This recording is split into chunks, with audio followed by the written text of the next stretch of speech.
দুর্নীতি দমন কমিশন জানায়, টিউলিপ ২০১৫ সালে হেবার মাধ্যমে ফ্ল্যাটটি আজমিনার কাছে হস্তান্তরের চেষ্টা করেন। যুক্তরাজ্যের সাবেক নগরমন্ত্রী এবং সাবেক প্রধানমন্ত্রী শেখ হাসিনার বোনের মেয়ে টিউলিপ সিদ্দিকের বিরুদ্ধে যুক্তরাজ্যের পার্লামেন্টে মিথ্যাচার করার অভিযোগ উঠেছে।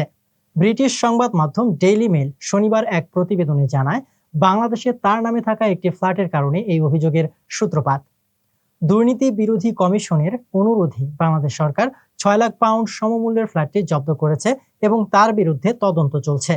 ৪২ বছর বয়সী টিউলিপ দাবি করেছেন তিনি কোনো অন্যায় করেননি।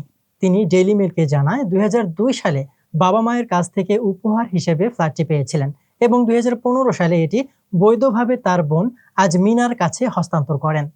যুক্তরাজ্যের ওয়েস্ট মিনিস্টার রেজিস্ট্রারে এমপিদের সম্পর্কে যে তথ্য রয়েছে তাতে দেখা যায়, ২০১৫ সালের জুন পর্যন্ত এই সম্পত্তি টিউলিপের পরিবারের সদস্যদের সঙ্গে যৌথ মালিকানাধীন ছিল।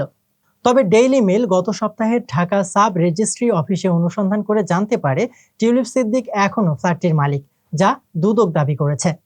দুর্নীতি দমন কমিশন জানায়, টিউলিপ ২০১৫ সালে হেবার মাধ্যমে ফ্ল্যাটটি আজমিনার কাছে হস্তান্তরের চেষ্টা করেন। হেবা হলো একটি ইসলামিক নথি যা পরিবারের সদস্যদের মধ্যে ভালোবাসার খাতিরে কিছু দান করার জন্য ব্যবহৃত হয়। তবে বিশেষজ্ঞরা জানান, সাব রেজিস্ট্রি অফিস ছাড়া এমন কিছু আইনত বৈধ নয়।